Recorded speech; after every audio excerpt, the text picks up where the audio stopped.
फरमाया है। आका दो आलम सल्लल्लाहु अलैहि वसल्लम की अज़मत को बयान करने की कोशिश की गई है। आइए ये हकीर फ़कीर तिफ़ल मकतब भी उसी कड़ी को आगे बढ़ाते हुए गुफ्तगू का आगाज़ करूँगा। सब में पहले तो ये सुन लीजिए, आका दो आलम सल्लल्लाहु अलैहि वसल्लम की अज़मत खुदा की कसम कायनात अवालम में कोई बयान कर ही नहीं सकता सिवाय रब्बे ज़ुल जलाल के। और आका की अज़मत तो सब में पहले ये अज़मत है कि आका वजह वजूद कायनात। आइए और हमारे डैस पर रौनक अफरोज़ हज़रतुल अल्लामा मौलाना सैयद अहमद हुसैनी अल-मारूफ सईद, नहीं इधर से बोलना पड़ता, अल-मारूफ सईद दक्कन तशरीफ़ लाए हैं। अल्हम्दुलिल्लाह इंतज़ाम की जानिब से उनका भी खैर मुक़द्दम है। तो अब हुज़ूर करीम अलैहिस्सलातु तस्लीम की बुनियादी अज़मत का अंदाज़ा लगाइए, लगाएंगे ना? सिर्फ अंदाज़ा लगा सकते हैं और अपने ईमान को मुजल्ला व मुसफ़ा कर सकते हैं। आइए एक हदीस पाक के आगाज़ से गुफ्तगू शुरू करूँगा। अन जाबिर इब्न अब्दिल्लाह रज़ियल्लाहु ताला अन्हुमा क़ाल क़ुल्तु या रसूल अल्लाह सल्लल्लाहु ताला अलैहि व आलिहि व सहबी वसल्लम बि अबी अंता व उम्मी अख़बिरनी अन अव्वली शय्इन ख़लक़हुल्लाहु तबारक व तआला अज़्ज़ व जल्ला।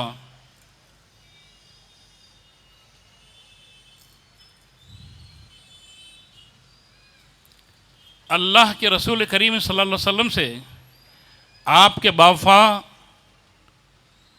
सिपाही दस्त बस्ता मारोज़ा अर्ज़ करते हैं कि या रसूलुल्लाह सल्लल्लाहु अलैहि वसल्लम, मेरे माँ बाप आप पर से क़ुरबान कि अल्लाह रब्बुल इज़्ज़त ने सब में पहले अपनी मखलूक़ात में अगर कोई शय को पैदा किया है तो वो कौन सी शय है? तो आका दो आलम सल्लल्लाहु अलैहि वसल्लम अपने वफादार ग़ुलाम के ये मारोज़े को सुनकर अर्ज़ करते हैं, क़ाला या जाबिरु, ऐ जाबिर, इन्न अल्लाह तबारक व तआला अज़्ज़ व जल्ला ख़द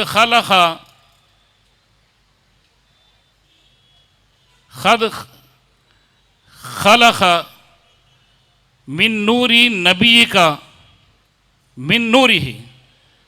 अल्लाह रब्बुल इज़्ज़त ने सब में पहले अगर कोई शय को पैदा किया है तो वो तुम्हारे नबी के नूर को पैदा किया है, अपने नूर से।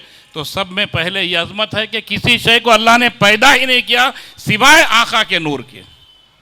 ये सब में पहले अज़मत। फिर फ़जअल ज़ालिका नूर यदूरु बिलक़ुदरति हैसु शाअ अल्लाहु तबारक व तआला अज़्ज़ व जल्ला। फिर वो नूर आका दो आलम सल्लल्लाहु अलैहि वसल्लम का रब की मर्जी से जैसे चाहे जिधर चाहे उधर फिरता रहा। ना उस वक़्त कोई सिमतें थी, ना कोई जहतें थी, ना आसमाने थे, ना ज़मीन थे, ना कोई शय नहीं थी। सिर्फ़ और सिर्फ अगर कुछ था तो अल्लाह का नूर और उस नूर से जो तख्लीक़ हुई वो आका दो आलम सल्लल्लाहु अलैहि वसल्लम का नूर। फिर उसके बाद कब फिरता रहा?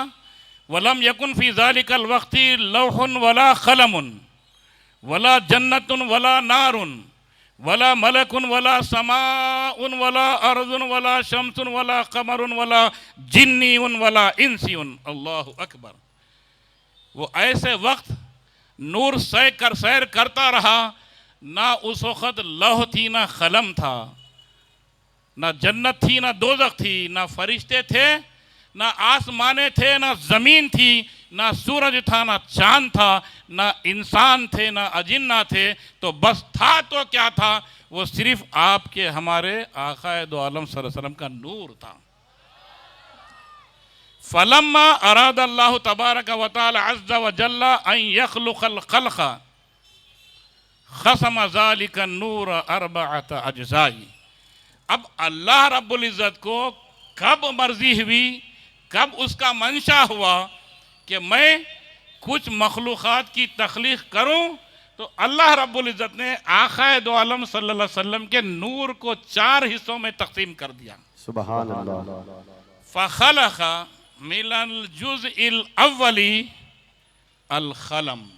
तो तो चार हिस्सों में से सब में पहले अगर कोई शय की तख्लीक फरमाई आका के नूर मुकर्रम से तो वो कलम की तख्लीक फरमाई। सुभान अल्लाह। वह मिनस्सानी अल्लाह के उसके बाद तख्ती की जो है तख्लीक फरमाई। क्यों कि जिसको पैदा करना है तो उसी कलम से और उसी तख्ती पे लिखना है।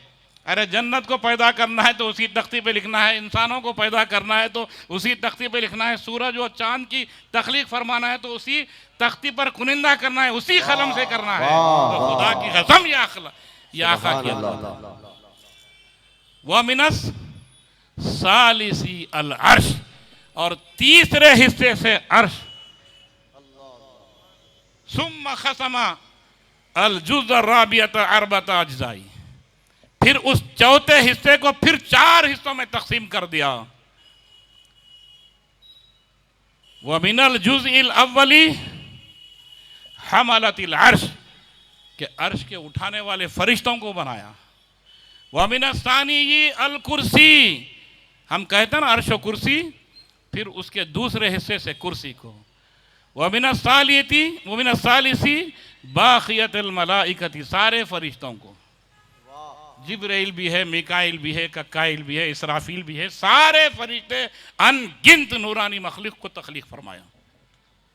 सुम्मा खसमा मिनल जुज़इ राबिअत अरबअति अज्ज़ाई, फिर उस चौथे हिस्से को फिर चार हिस्सों में तकसीम कर दिया। फ़खलक़ मिनल जुज़इल अव्वली अस्समावात, अब आसमानों की बारी। व मिनस सानी अल अर्ज़ीन, पूरे ज़मीन जितने भी है, हम तो साथ ही जानते हैं ना, पता नहीं कि रब क़दीर को मालूम कि कितने ज़मीन अल्लाह ने जो है तख्लीक फरमा है आका के नूर से। वह मिनस सालिसी अल जन्नत व नार, उसके बाद जन्नत दोज़ख, अभी इंसानों की, जिन्नों की, दरख्त की, पहाड़ की, पानी की, नदियों की, मछलियों की, कबूतरों की, या कि पता नहीं कौन से जो है मखलूक़ात हैं अनगिन, वो अभी बारी भी नहीं आई अभी। तो ये सरकार दो आलम सल्लल्लाहु अलैहि वसल्लम की बड़ी अज़मत यह है कि आका वजह वजूद कायनात हैं, इससे बड़ी अज़मत और क्या होगी। सुभान अल्लाह। इससे बड़ी अज़मत और क्या होगी। अब आइए थोड़ा अज़मतों को और देखेंगे। आका फरमाते हैं, जिसके रावी हैं सैयदना अनस रज़ी अल्लाह ताला अन्हु, क़ाला क़ाला रसूलुल्लाह सल्लल्लाहु अलैहि वसल्लम अना अव्वलुहुम खुरूजन व अना क़ाइदुहुम इज़ा वफ़दू व अना मुशफ़्फ़िउहुम इज़ा हुबिसू व अना मुबश्शिरुहुम इज़ा अईसू, अल करामतु वल मफ़ातीही यौमइज़िन बियदिया व अना अक्रमु वलदी आदम अला रब्बी।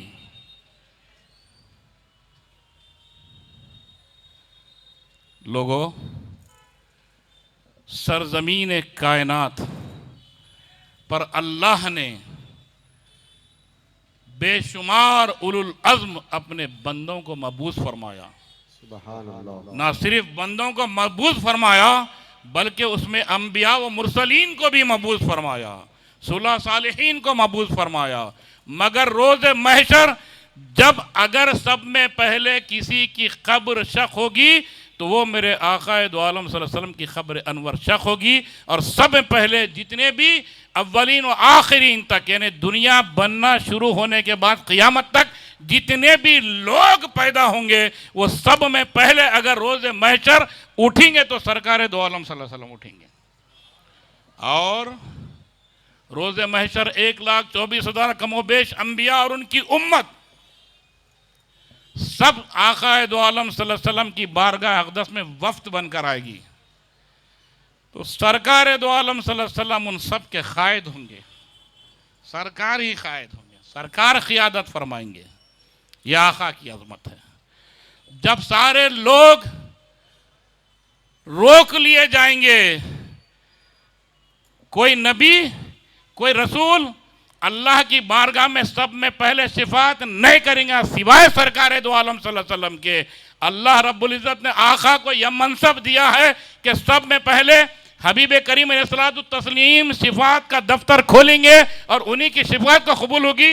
उसके बाद सब अंबिया मुरसलीन सुलह सालिहीन औलिया कामिलीन सब भी शुरू करेंगे शफात करना। यह आका की अजमत है। और सारे लोग रोज महशर इंतहा से ज्यादा गमजदा रहेंगे। क्यों कि रोज महशर मामूली रोज नहीं है मेरे भाई, उस रोज का जरूर ख्याल रखना चाहिए। मीठे मीठे बातें तो सब होते हैं, खुदा की कसम जब खबर में सोएंगे तो पता चलेगा कि दुनिया को हमने कैसे गुजार दिया। और पता नहीं कब सोना है, सांस बाहर निकल गई अंदर नहीं गई तो कहानी खत्म, और अंदर गई बाहर नहीं निकली तो कहानी खत्म। और कब जाना है किसी के इख्तियार में नहीं, और अब कोई मालूम है।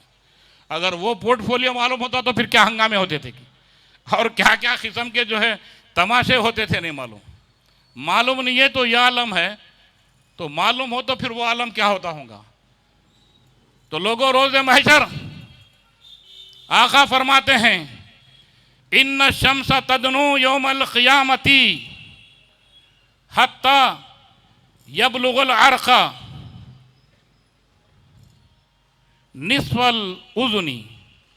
रोज़े महशर सूरज इतना करीब होगा, सवा नेज़े पे होगा, और इंसान अपने खुद के पसीने कान के निस्फ लोलकियों तक डूबा हुआ होगा।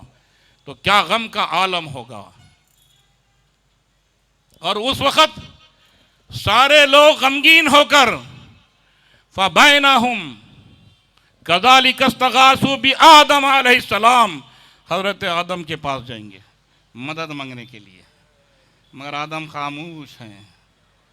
सुम्मा बि मूसा अलैहिस्सलाम, मूसा तो कलीमुल्लाह थे ना, अल्लाह से कलाम करते थे, मगर यहाँ कलाम कुछ नहीं करें, खामोश है। फिर आते आते आते सुम्मा बि मुहम्मदिन सल्लल्लाहु अलैहि वसल्लम के पास पूरे वफूद आएंगे। तो आका फरमाते हैं अना मुबश्शिरुहुम इज़ा आइज़ू, कि जब सारे लोग गमगीन होंगे तो मैं उन्हें बशारत देने वाला, खुशखबरी देने वाला और छुड़ाने वाला हूँगा। सुभान अल्लाह। व अना खतीबुहुम इज़ा अनसतू, कि जब सब खामोश थे पूरे अंबिया मुरसलीन पूरे उम्मतें, तो मैं उनका खतीब था, मैं ही उनको खिताब कर कर ढारस दे रहा था। सुभान अल्लाह। और फिर रोज़े महशर सारे खजानों की कुंजियां आक़ाए दो आलम सल्लल्लाहु अलैहि वसल्लम के दस्ते मुबारक में थमा दी जाएंगी। आका जैसे चाहे उसका इख्तियार करे, जैसे चाहे तसर्रुफ में ले। और फिर जब आका उस महशर जो सवा नेज़े पे रहेगा सूरज, लोग परेशान और हैरान और गमज़दा रहेंगे। उस वक्त सरकार जब महशर में जलवा अफरोज होंगे तो आक़ाए दो आलम सल्लल्लाहु अलैहि वसल्लम के इर्द गिर्द 1000 खादिमों को अल्लाह रब्बुल इज़्ज़त मबूस फरमाएगा। वो ऐसे रहेंगे फरिश्ते खादिम गोया वो पोशीदा हुस्न है या फिर बिखरे हुए मोती, कान्नहुम बैदुम मकनून औ लुअलुम मंशूर। सुभान अल्लाह। ये आका है। आइए एक और हदीस पाक आपके सामने पेश करूंगा, मशहूर मारूफ हदीस है। देखिए मेरे आका की अजमत क्या है। आन इब्न अब्बास रज़ी अल्लाह तआला अन्हुमा क़ाला जलस नासु मिन अस्हाबि रसूलिल्लाहि सल्लल्लाहु अलैहि वसल्लम यंतज़िरूनहु फ़ख़रज हत्ता इज़ा दना मिनहुम समिअहुम यतज़ाकरून फ़समिअ हदीसहुम फ़क़ाल बअज़ुहुम अजबन इन्नल्लाह तबारक व तआला अज़्ज़ व जल्ल इत्तख़ज़ मिन ख़ल्क़िही ख़लीलन। साहबा इकराम रिज़वानुल्लाह तआला अलैहिम अजमईन आक़ाए दो आलम सल्लल्लाहु अलैहि वसल्लम के इंतज़ार में कुछ साहबा इकराम बैठे हुए थे कि आका तशरीफ़ लाने वाले, तो गुफ्तगू कर रहे थे। तशरीफ़ लाने से पहले जब बैठते हैं किसी मुअज़्ज़ज़ मेहमान के इंतज़ार में, तो कुछ ना कुछ आपस में गुफ्तगू फरमाते बैठे हुए थे। वो गुफ्तगू कैसी गुफ्तगू थी? आप जैसी हमारी जैसी गुफ्तगू नहीं थी। वो नूरानी नुफूस थे।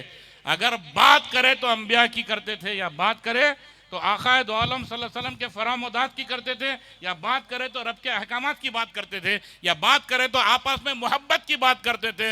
ऐसी बात नहीं करते थे जो आपस में एक दूसरे पर अना का मुजाहरा करने की, एक दूसरे पर बरतरी लाने की, एक दूसरे पर सबकत ले जाने की, एक दूसरे को डैश पहुंचाने की, ऐसी गुफ्तगू नहीं थी। गुफ्तगू थी तो प्यारी गुफ्तगू थी। क्या गुफ्तगू थी? एक सहाबी रसूल फरमा रहे थे बड़े ताज्जुब